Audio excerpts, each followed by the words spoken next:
Thanks for watching the Tahiti Pro here at Teahupo'o, presented by Hurley on Fox Sports. We're into quarterfinal number 3.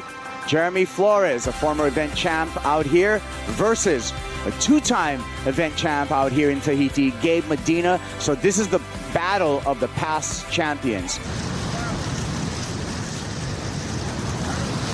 Jeremy Flores kicks off here, stalling for the barrel, finds a little time in the barrel, comes out. So nice start just to get going, get some momentum going for the surfer representing France, Jeremy Flores out of Reunion Island.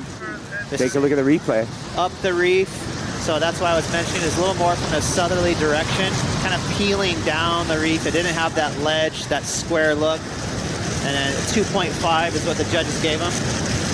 So just a nice little soup there for Jeremy, but I think for him, he's just trying to calm the nerves, get this heat started. It also gets rid of the cat and mouse vibe, you know, so now they're gonna stop hassling.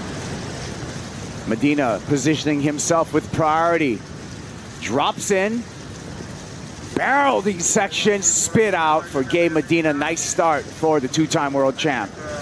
Ooh, he's gonna get rinsed by this west bowl right here, so he'll have to do this, the lagoon spin around. Right now he's gonna try and paddle back out.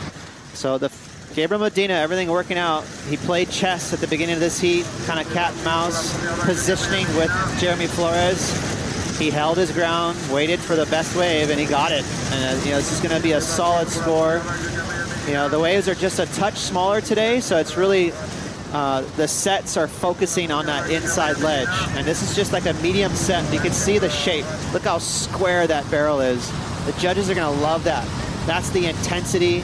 He's nice and deep there, pretty technical, a couple little weaves to pick up that speed. Wake up the first 2 or 3 events. You know, I'm sure he'd take a win every single event. He puts a jersey on, but he really likes to build in the back half of the year. Second wave for Medina, back under the hook and back out, making it look so easy. So he is going to back up that opening ride of a 6.5 and apply more pressure to Jeremy Flores, who's sitting with just a 2.5 in his scoreline. He's, you know, an absolute beast when it comes to high performance surfing on his forehand, and he's been vocal about that. So just a quick backup here, barrel here. Even though Teahupo'o is all about getting barreled, it does allow at least 1 or 2 rounds per event when we teed up here at Teahupo'o's high performance, and he is the standout surfer. He has a pretty clear advantage. See no disadvantage to him. He's coming off a win in stop number 6 at J-Bay on his backhand, now on his forehand, now in the barrel, now finding an exit, back in for a second section, pumps through that and has to kick out as it hits the shallow inside reef shelf. So now we're going to be waiting on 2 scores for Gabe Medina. Now he's getting busy in the back half of this heat. Take a look at some replays. So this wave didn't better his scoreline, but you know, it almost gave him a second opportunity. So you know, he gave himself the chance to maybe squeeze out a 5 or even a 6. If that second barrel would have opened up for Gabriel, he would have hunted down that section. He gave himself the opportunity, and that's what makes him such a feisty competitor.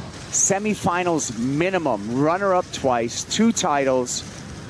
Gabe Medina with a proven track record at Teahupo'o. Here we go, Medina. Room to move in the barrel. Foam ball is going to have to do some work in there. No exit for Medina. Shout out to Freddie P. This is the only guy that stopped him in the early rounds. Last chance right here. And Flores. It's going to be Medina on the inside, stalls for the barrel, comes out, no problem, and kicks out in the channel knowing that he's made it to the semifinals. Gabe's father meeting him in the channel and congratulating Gabe Medina. Gabe Medina into the semifinals.